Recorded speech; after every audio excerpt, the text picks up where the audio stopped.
Inside with prime पर आपको खुशामदीद। हमारे साथ मौजूद सरदार उस्मान साहब। हुर्रियत कॉन्फ्रेंस, मैं फिर तारीख की कुछ एग्जांपल्स देना चाहता हूँ। चाइना में मूवमेंट चली, माओ ज़ेडुंग ने उसकी क़यादत की। साथ जो उनके बड़े जो दूसरे चू एनलाई साहब थे, डेंग ज़ाओपिंग थे। क्यूबा में 1950s में इंकलाब आया, फिडेल कास्ट्रो साहब की क़यादत में। चे गुवारा उनके साथ थे, राउल कास्ट्रो उनके साथ थे, और बड़े बड़े नाम उस वक्त के साथ थे। तमाम मूवमेंट्स में जो सबसे अहम बात जो नोट ये की गई है कि internal issues, internal rifts, internal differences हर मूवमेंट में होते हैं, हर सियासी क़यादत में होते हैं, हर एंटिटी में होते हैं। लेकिन जब तक आप एक यूनाइटेड कॉज को अचीव नहीं कर लेते, उस वक्त तक एक आम जो एक उम्मीद ही होती है या एक ख्याल ही होता है कि वो इंटरनल इश्यूज़ को सामने नहीं आना चाहिए। पाकिस्तानी मूवमेंट की बात करते हैं, मुस्लिम लीग की क़यादत में पाकिस्तान को आज़ादी मिली। कायद की क़यादत में सारे हमारे बड़े बड़े लीडरान थे, उनके अपने इंटरनल डिफरेंसेस भी थे जो कि पाकिस्तान बनने के बाद सामने आए। हुर्रियत कॉन्फ्रेंस अब कश्मीर में इस वक्त मेरे सामने, और मैं फिर बार बार फोकस ही कर रहा हूँ लेमैन लैंग्वेज में, बिकॉज मैं ये चाहता हूँ कि आज इस प्लेटफॉर्म के तवासत से ये इशू बड़ी आसानी से, बड़ी क्लैरिटी के साथ लोगों को पता लगे कि हम किधर, हमारी बहुत बड़ी कमज़ोरी है जो हमें एक सक्सेसफुल कंक्लूजन की तरफ नहीं लेके जा रही। 3-4 बड़ी एंटिटीज़ हैं। हुर्रियत कॉन्फ्रेंस है, मीर वाइस साहब उसके वो समझते हैं कि जी वो उसके मेन करता धरते हैं। उसमें अली गिलानी साहब एक बहुत बड़ी शख्सियत हैं। यासीन मलिक साहब हैं, जम्मू कश्मीर लिबरेशन फ्रंट के हैं। हिज़्बुल मुजाहिदीन के सैयद सलाहुद्दीन साहब हैं। अनफॉर्चुनेटली पिछले 20 साल में, पिछले 25-30 साल में जब मैं इन लोगों की आपस की सियासत देखता हूँ तो मैं ये देखता हूँ कि ये लोग खुद कभी किसी एक कम्बाइंड प्लेटफॉर्म पे मुत्तफिक नहीं हो सके। मीर वाइस साहब को आम अल्फाज में कहा जाता है कि जी वो हार्ड लाइनर नहीं है, या किसी हद तक प्रो इंडिया है, या इंडिया के साथ बातचीत डायलॉग्स में बिलीव करते हैं। पाकिस्तान के साथ उनकी एक अंडरस्टैंडिंग है, पाकिस्तान के साथ बातचीत पे बिलीव करते हैं। अली गिलानी साहब कहा जाता है कि जी मौलाना अब्दुल अल्लाह मदूदी के बहुत बड़े फॉलोअर हैं, और वो उनका ये ख्याल है कि जो ये सोल्यूशन है वो एक मिलिट्री सोल्यूशन ही हो सकता है, या सैयद सलाहुद्दीन साहब का ख्याल है कि मिलिट्री सोल्यूशन ही हो सकता है। पहली तो बात यह कि आज तक हमें ये नहीं पता लग सका कि कश्मीर में, मकबूजा कश्मीर में कौन उसका सियासत है, जो कौन मेन रिप्रेजेंटेटिव कौन है, किसकी सियासत में, किसकी क़यादत में ये मूवमेंट चल रही है, उनकी क्या, उनकी ओपिनियंस हैं, उनके क्या व्यूज़ हैं, और अगर उनके कोई आपस में डिफरेंसेस हैं तो वो एक यूनाइटेड फ्रंट पे क्यों नहीं इकट्ठे होकर, मुत्तहिद होकर सिर्फ जो है वो कश्मीर की आज़ादी या उसकी एक सोल्यूशन पर बात करते हैं। हम तो पिछले 20-25 साल में सिर्फ यही देख रहे हैं कि वो आपस में ही उनकी एक कॉन्फ्लिक्ट चल रहा है, कॉन्फ्लिक्ट ऑफ इंटरेस्ट है, कॉन्फ्लिक्ट ऑफ आइडियोलॉजी जो सबसे बड़ी चीज़ है। दुरुस्त बात है, लेकिन इस कॉन्फ्लिक्ट ऑफ आइडियोलॉजी के बावजूद ये सारे लोग इकट्ठे होकर मफ़ के इलेक्शन में 1980s में, लेट 80s में इन्होंने मफ़ का इलेक्शन कॉन्टेस्ट करने की कोशिश की, जिसमें इंडिया ने बुरी तरह रैगिंग की and led to this militant movement जो इनिशिएट हुई 1987-88 में। और उसके बाद भी ये डिफरेंस ऑफ ओपिनियन चलते रहे, आपस में लोगों के नज़रियात अकायद की बुनियाद पे चलते रहे। लेकिन पॉलिटिकल लीडरशिप के लिए APHC और मिलिटेंट मूवमेंट के लिए मुत्तहिदा जहाद काउंसिल MJC, ये दो ही क़ुव्वतें। ये बात थोड़ी सी अनफॉर्चुनेट ज़रूर है, और ये एक आम आदमी की समझ में यकीनन ये बात आनी बहुत मुश्किल है कि ये जो दो ग्रुप्स हैं, सैयद अली गिलानी साहब और मीर वाइस साहब, इनकी with in all parties Hurriyat conference. देखें, कुछ लोग इसके फ़वाइद बयान करते हैं, कुछ लोग इसके नुकसानात बयान करते हैं। एक फ़ायदा इसका देखें यह है कि जब मुशर्रफ साहब ने अपना प्रपोजल पेश किया, गवर्नमेंट ऑफ पाकिस्तान ने अपना प्रपोजल पेश किया ऑन कश्मीर, तो उसके साथ सारे एग्री नहीं कर सके। उस वक्त मिलिटेंसी को उन्होंने टर्न अराउंड किया, उसको कट ऑन किया, और उनको ये बात समझाने की कोशिश की, ज़ोर ज़बरदस्ती से भी, प्यार मोहब्बत से भी, कि भाई मुज़ाकरात के लिए पाकिस्तान हिंदुस्तान को एक कोई टाइम फ्रेम मिलना चाहिए जिसमें गन्स आपको खामोश करनी है। तो हथियार खामोश हैं, हथियार फेंके नहीं गए, एक बात तो ये। लिहाजा इसके ऊपर कोई इख्तलाफ नहीं है आपस में किसी के ऊपर भी। मुज़ाकरात कर रहे हैं, मीर वाइस साहब कर रहे हैं, हिंदुस्तान से कर रहे हैं, पाकिस्तान से कर रहे हैं, आलमी इदारों से कर रहे हैं, बातचीत कर रहे हैं। मेरा ख्याल है कि उसके ऊपर भी कोई एतराज़ नहीं है। और सैयद अली गिलानी साहब वो इस तहरीक में मेरा ख्याल है कि सबसे बुजुर्ग तरीन और most respectable personality Syed Ali Geelani sahab मौजूद हैं। और सैयद अली गिलानी साहब को वो एक हार्ड लाइनर सेगमेंट को भी रिप्रेजेंट करते हैं, और पाकिस्तान के अंदर और भी बहुत जो आज़ाद तहरीक की जो बाकी आउटफिट्स हैं, वो जो सैयद अली गिलानी साहब के शायद मकतबा फ़िक्र से नहीं बिलोंग करती, वो उनकी लीडरशिप को ज़रूर फॉलो करती है। तो मेरा ख्याल है कि इसमें कोई कंसेंसस, इसमें कोई मुश्किल नहीं है, परेशानी नहीं है। क्योंकि कश्मीर इशू में अगर सारे सरेंडर कर देते, सारे ही मुशर्रफ साहब के प्रपोजल से एग्री कर लेते, और खुदा ना खास्ता मतलब वो प्रपोजल जिस तरह डिज़ायर्ड रिजल्ट्स अचीव नहीं कर सका, तो फिर वो एक एक दूसरा फ्रैक्शन ऑन हो जाता है। अब ये एक आम फहम ज़ाहिरी बात है, यह एक हिकमत अमली का तकाजा है और मैं इसको बिल्कुल एक खालिस्तन हिकमत अमली का तकाजा समझता हूँ। इसमें कोई इख्तलाफ राय की बात नहीं है। लेकिन JKLF के यासीन मलिक साहब भी पाकिस्तान आके बात करते हैं, उनके साथ भी आते हैं, अकेले भी आते हैं, बाकी लोग भी अकेले आते हैं, इकट्ठे आते हैं। जब कोई कॉल होती है श्रीनगर में तो वो इकट्ठे प्ले करते हैं, इकट्ठे शो ऑफ करते हैं। तो इसमें ये सिर्फ एक हिकमत अमली का थोड़ा सा इख्तलाफ है। जहाँ तक नजरियाती आइडियोलॉजिकल डिफरेंस है, डिफरेंस ऑफ ओपिनियन तो रहेगा, जारी बात है। जो इंडिपेंडेंट चाहता है वो एक्सेशन नहीं चाहता। देखिए मैंने तो सवाल में, मेरा बड़ा लंबा सवाल था आपसे, और आपका मैं आपके सब्र को दाद भी देता हूँ कि आपने बड़े तहम्मुल और तसल्ली से सवाल सुना, उसका जवाब भी आप दे रहे हैं। बात सिर्फ ये कि मैंने वही बात की कि एक मूवमेंट जब चलती है तो उसके अंदर इंटरनल फ्रैक्शन तो होती है, ठीक है ना, उसमें फैक्शंस भी होती हैं, उसमें उनकी फ्रिक्शन भी होती है, इख्तिलाफ राय भी होता है, अपनी अपनी हिकमत अमली आइडियोलॉजी का भी इशूज़ हो सकते हैं, कॉन्फ्लिक्ट ऑफ इंटरेस्ट होता है। मेरा सवाल फिर आपसे वही है कि लेकिन अभी आप एक यूनाइटेड फ्रंट पेज, क्योंकि आप एक बहुत बड़ी कुव्वत है जिसका नाम इंडिया है, हिंदुस्तान है, जिसको आप फेस कर रहे हैं, जिनसे आप अपना एक आज़ादी की लेने की कोशिश कर रहे हैं, जिनसे आप अपनी एक लेवरेज लेने की कोशिश कर रहे हैं, तो वहाँ आपस में डिफरेंस ऑफ ओपिनियन क्या अंदर ही नहीं रहना चाहिए? क्या वो बंद कॉर्नर्स में नहीं रहना चाहिए? क्या वो एक छत के अंदर ही नहीं रहना चाहिए? वो इश्यूज जब सामने निकल के बाहर आते हैं, जब पब्लिक को हिट करते हैं, तो उससे फिर होता ही है कि जब इंटरनेशनल फोर्सेज हैं, ये पाकिस्तान है, अली गिलानी साहब हैं, वो अपने लेवल पे अपनी निगोसिएशन करेंगे, मीर वाइस साहब हैं, वो अपना पैगाम और अपना पैगाम लेके आएंगे, उस सूरत में आप क्या समझते हैं कि वो स्ट्रेटजी तो बड़ी स्कैटर्ड सिचुएशन है? नहीं, तैमूर साहब मैं कहूँगा बिल्कुल बड़ी अच्छी स्ट्रेटजी है। और आप देखें कि सैयद अली गिलानी साहब किसी से मुज़ाकरात नहीं कर रहे। सैयद अली गिलानी साहब उसी पुराने यूनाइटेड नेशन अक़वाम मुत्तहिदा राइट ऑफ सेल्फ डिटर्मिनेशन के ऊपर खड़े, जबकि दूसरा जो मीर वाइस साहब का फ्रैक्शन है वो आगे बढ़कर मुज़ाकरात कर रहा है। और अगर इन दोनों में से जो कोई कामयाब होता है they will join in together. Mir wise और अली गिलानी साहब क्या मुत्तफिक हैं आपस में? मीर वाइज और अली गिलानी साहब मेरा ख्याल है कि बहुत सारी चीज़ों पे बिल्कुल मुत्तफिक है। उनकी जो स्ट्रेटजी है how to deal with the international community in terms of promoting Kashmir issue, कि उसको डायलॉग के थ्रू करना है, इंगेजमेंट के थ्रू करना है, इन मिलिट्री टर्म्स करना है, क्या उस पर आपस में इन लोगों का एग्रीमेंट है? देखिए इसके ऊपर देखें, आपस में एक एग्रीमेंट की ज़रूरत से ज़्यादा कुछ हक़ाइक़ को सामने रखने की ज़रूरत होती है कि जब आपको मुज़ाकरात करने हैं तो बहरहाल आपको गन्स खामोश करनी है। नॉर्दर्न आयरलैंड में यही हुआ, दुनिया के बाकी जो कॉन्फ्लिक्ट जोन्स जहाँ पे जो मेरी नॉलेज में वहाँ पे तकरीबन एक ऐसी ही सिचुएशन हुई जहाँ पे गन्स को साइड पे रख के मुज़ाकरात टेबल की मेज़ पे किए गए और बहुत सालों तक किए गए, और उसको हथियार फेंकना तसव्वुर नहीं किया गया, उसको हथियारों की खामोशी तसव्वुर किया गया। और वो कुव्वत जो है सारी वो सैयद अली गिलानी साहब की क़यादत में उनको फॉलो कर रही है और उनके बिल्कुल एक इशारे के ऊपर इस तरह खड़ी है। वेरएज़ दूसरी तरफ जो मुज़ाकराती अमल है वो भी अपनी जगह तैयार है और दोनों काम साथ साथ चल रहे हैं। इनमें से किसी एक ने ही सक्सीड करना है। अगर सारे ही एक ग्रुप मिलके एक ही तरफ चल पड़ता और खुदा न खास्ता सारों का कलेक्टिव फेलियर हो जाता तो फिर नहीं। तो मेरा बात सुने, फिर इसमें फिर अगेन दरमियान में फिर वही बात आ जाती है कि अगर आप कलेक्टिव फेलियर की बात करें, अगर आप कलेक्टिव फेलियर किस तरह होगा अगर आप एक डायलॉग और एंगेजमेंट की तरफ ही जा रहे हैं, अगर आप एक प्लेज करते हैं कि जी हम गन्स को ट्रस्ट डेफिसिट, मैंने आपको बताया कि ट्रस्ट डेफिसिट है between India Pakistan and Kashmiris, तो उस इंटरनेशनल आर्बिट्रेशन भी तो होगी। बेशक इंटरनेशनल आर्बिट्रेशन पहले भी मौजूद थी, पिछले 50 सालों से मौजूद रही है। जहाँ जिस मुल्क में मैं यहाँ बैठा हुआ हूँ, इस मुल्क ने वहाँ पे एक अनफिनिश्ड एजेंडा छोड़ के आया।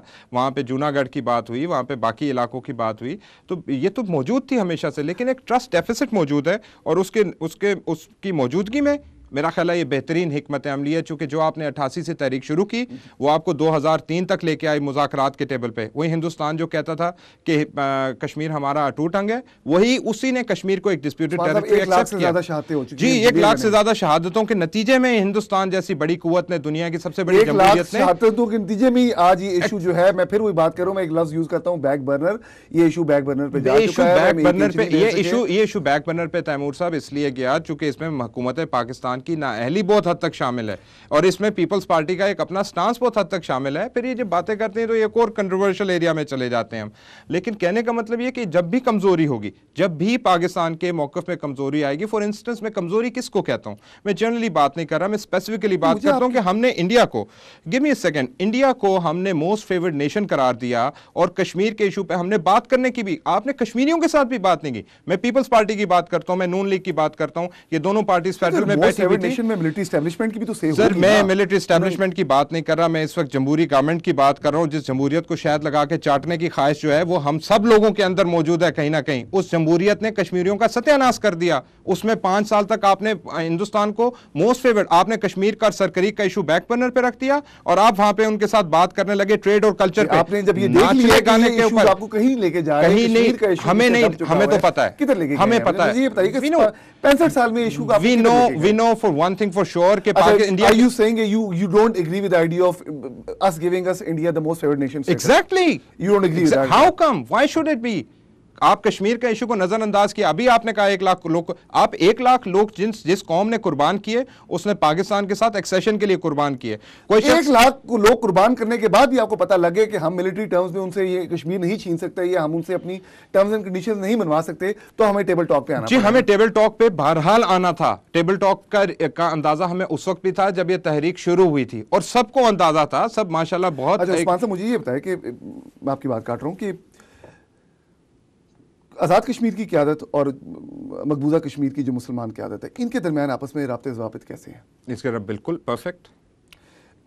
सवाल फिर आपसे वही उठता है कि कश्मीर का फैसला इन 2 क़यादतों ने करना है, पाकिस्तान, इंडिया और किसी भी बैनुल-अक़वामी कुव्वत से ज़्यादा इन 2 का जो है, इनकी आपस में मैं वही बात करूँ कि मुझे इसकी भी थोड़ी सी अंडरस्टैंडिंग चाहिए। किस किस्म के रास्ते हैं, राब्ते हैं, कोई जॉइंट इनिशिएटिव्स हैं जो लिए गए हैं, कोई कॉन्फ्रेंसेस हैं जो की गई हैं, कोई स्ट्रेटजी है जिसका कोई पाकिस्तान श्रीनगर से सबसे पहले 2004 में मैंने जैसे कहा कि वहाँ से कश्मीरी लीडरशिप आई थी, यहाँ पे एक डायलॉग यहाँ पे हुआ। उससे पहले एक कासाब्लांका में डायलॉग हुआ, उसके साथ साथ खटमंडू में, श्रीलंका में, नेपाल में, मुख्तलिफ एरियाज़ में ये कॉन्फ्रेंसेस मुख्तलिफ थिंक टैंक्स के तवस्सुत से उनका इनेकाद किया गया, जिसमें कश्मीरियों के इंट्रा कश्मीरी डायलॉग वहाँ पे इनिशिएट उन्होंने किया। और not between just Muslim leadership but between other religions as well. उसमें लद्दाख के भी मैंने लोग देखे, उसमें मैंने जम्मू से हिंदू भी देखे, मैंने श्रीनगर वैली के पंडित भी देखे, मैंने डोगरा भी देखे। तो इसमें ये बिल्कुल चलता रहा और ये सारा वक्त इसमें। और अभी जहाँ पे हमारी तहरीक की बात आती है वहाँ पे हम आज़ाद कश्मीर की लीडरशिप में ये यूनानिमिटी है कि हम APHC के फैसलों को एक्सेप्ट करते हैं। APHC के फैसलों को आप एक्सेप्ट करेंगे। आप सरदार क़यूम खान साहब के साथ इंडिया भी गए, आपने विजिट किया और मेरे ख्याल शायद आपका पहला इंडिया में विजिट था। जी, हमारा 2006 में एक विजिट था, फिर 2007 में 2 विजिट। अच्छा, तो मैं इंडियन क़यादत को छोड़ के मैं इंडियन पब्लिक की बात करता हूँ, क्योंकि वहाँ आप डिफरेंट प्लेटफॉर्म्स में आपने जो है आपने अटेंड किए, आपको मौका मिला, इंडियन पब्लिक के साथ भी आपको इंटरेक्शन का मौका मिला। इंडियन पब्लिक के साथ इंटरेक्शन जो आपने की, उसमें आपकी क्या ऑब्जर्वेशन थी कि एक आम जो इंडिया में मासेस हैं उनका कश्मीर की तरफ क्या स्टांस है? क्या do they see it as a nuisance या उसको अपना बिल्कुल हक के तौर पे देखते हैं? क्या आपकी उसमें आपकी ऑब्जर्वेशन थी? देखिए, इंडिया के भी कुछ सेक्टर्स की बात है। इंडिया के जो नॉर्थ इंडिया और साउथ इंडिया, इसमें बड़ी डिफ्रेंसिएशन है। जैसे हम पाकिस्तान की बात करते हैं, जो हम कश्मीर की बात करते हैं तो हम ज़्यादा पंजाब की बात करते हैं, हम KPK की बात करते हैं, हम सिंध और बलूचिस्तान की बात उस तरह नहीं करते, और हम कश्मीर इशू पे पंजाब और KPK को ही पाकिस्तान समझते हैं मोस्ट लाइकली। इसी तरह इंडिया के अंदर भी ऐसी सेगमेंटेशंस मौजूद हैं। कुछ लोग ऐसे हैं कि जो वाकई कश्मीर को अपना अटूट अंग समझते हैं, और एक स्कूल ऑफ थॉट है कि जो उसको किसी ना किसी शेप में उसकी रेजोल्यूशन चाहते हैं और इंडियन फोर्सेस का विड्रॉल चाहते हैं। चूँकि उनके नज़दीक भी ये प्रॉब्लम है कि उनके एक एक्स नंबर्स जो हैं वो वहाँ पे यूटिलाइज़ हो रहे हैं, जो उनका डेवलपमेंट पे जिनका जिस बजट का राइट है वो हिंदुस्तान आर्मी के ऊपर मकबूजा कश्मीर के अंदर खर्च हो रहा है। तो ये दोनों मिले जुले सेगमेंट्स हैं। लेकिन ऑब्वियसली बीइंग अ कश्मीरी हमसे कोई बहुत ज़्यादा खुल के बात नहीं करनी थी, लेकिन जहाँ तक वहाँ की कश्मीरी जो एक आम कश्मीरियों के साथ मुलाकात हुई, एक आम कश्मीरी के साथ बहुत सारे नौजवानों के साथ बैठ के मुलाकात हुई, तो उसमें बड़ा मिला जुला और बड़ा सख्त और बड़ा मोहब्बत भरा दोनों रद्द अमल में देखने में आए। अच्छा, मैं बस आखिरी कुछ मिनट मेरे पास हैं, 2-3 चीज़ें क्विकली आपसे पूछना चाह रहा था। पीपल्स पार्टी को आपने कहा कि उनकी नाअहली बहुत बड़ा एक फैक्टर है जिसकी वजह से इशू आज काफ़ी अलॉन्ग विद नून लीग आपने बात की है।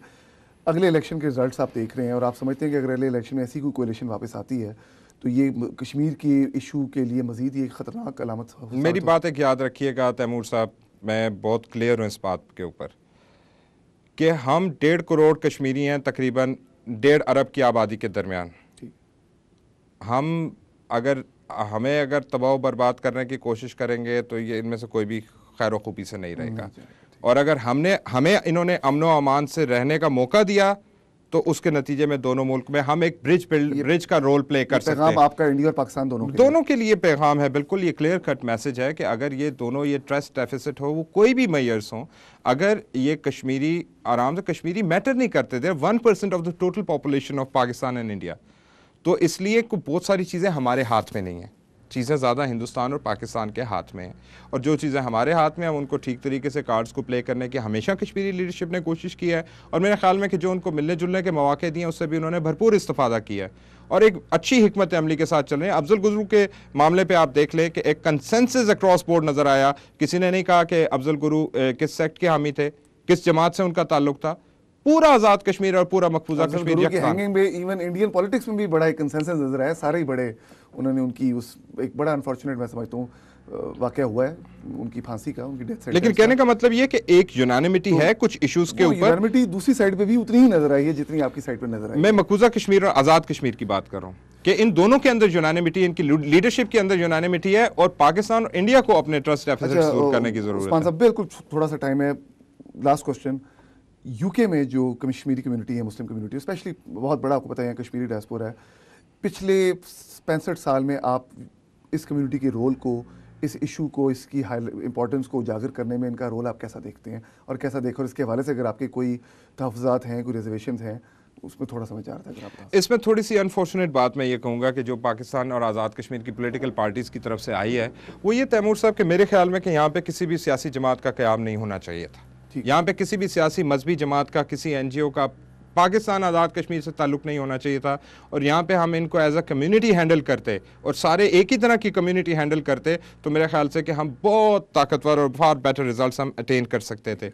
स्टिल 1985 से एक बड़ी लाइमलाइट के अंदर कश्मीर इशू आया, और वहाँ पे सबसे बड़ी कॉन्फ्रेंस यहाँ पे इंग्लैंड में कश्मीर इंटरनेशनल कश्मीर कॉन्फ्रेंस हुई, जहाँ से सारी चीज़ का आगाज़ हुआ, और उसके बाद बड़ा क्लियर, बड़ा इम्पॉर्टेंट रोल है हमारे लोगों का। यहाँ से आज जॉर्ज गैलोवे के साथ हमारी मीटिंग थी, उन्होंने कहा कि मैंने अपने कॉन्स्टिट्यूएंट से वादा किया है और उन्होंने मेरे से कमिटमेंट मांगी है कि आप कश्मीर इशू को हाईलाइट करेंगे, तो उन्होंने कश्मीर के ऊपर गाज़ा स्टाइल एक कॉन्वॉय जो है वो प्लान किया 1 सितंबर को। तो ये सारी काविश जो है जॉर्ज गैलोवे को एक्टिवेट करने की, वो कश्मीरी कम्युनिटी की तरफ से, और एक सीरीज ऑफ इवेंट्स हैं, थोड़े बहुत ज़्यादा कम डिफरेंस ऑफ ओपिनियंस के साथ, as a collective, as a whole मैं कहूँगा कि जहाँ पे कश्मीर को हमारी कश्मीरी लीडरशिप की वजह से यहाँ की कम्युनिटी को, और पाकिस्तानी लीडरशिप की इन्वॉल्वमेंट, इंटरफेरेंस की वजह से यहाँ पे जो डिवीजन है उसके नुकसानात को अगर साइड पे कर दें, तो एज अ होल यहाँ की डायस्पोरा ने माशाल्लाह बहुत ज़बरदस्त तरीके से परफॉर्म किया है in their own capacities, whatever they could. सरदार साहब, प्राइम TV पर आपकी आमद का बहुत बहुत शुक्रिया। Thank you. नाज़रीन, ये थे हमारे साथ सरदार उस्मान अली खान। उम्मीद है आपने इनकी बातें सुनी, कश्मीर के हवाले से जो इनके क्या तहफ़्फ़ुज़ात हैं, इनकी क्या रिजर्वेशन है, इनकी क्या मोटिवेशन है, इनके क्या ख्यालात हैं। कोशिश हमने की कि उसको बहुत ही आसान तरीके से, मैं इंटरव्यू के दौरान बार बार बात करता है, लेमन लैंग्वेज में आम आवाम तक पहुँचाया जाए, लोगों को बताया जाए, अवेयरनेस दिलाई जाए कश्मीर के हवाले से इस वक्त क्या तल्ख़ रियलिटीज़ हैं, क्या पॉजिटिविटीज़ हैं, क्या नेगेटिविटीज़ हैं, आगे क्या मज़ीद इसमें पेशरफ्त हो सकती है। उम्मीद है आपने हमारा प्रोग्राम देखा। इस इंटरव्यू के हवाले से हमें अपनी फ़ीडबैक से ज़रूर आगाह कीजिएगा। हमारा ईमेल एड्रेस insightwithprime@primetv.tv। मैं आपका होस्ट तैमूर इकबाल। अल्लाह हाफ़िज़।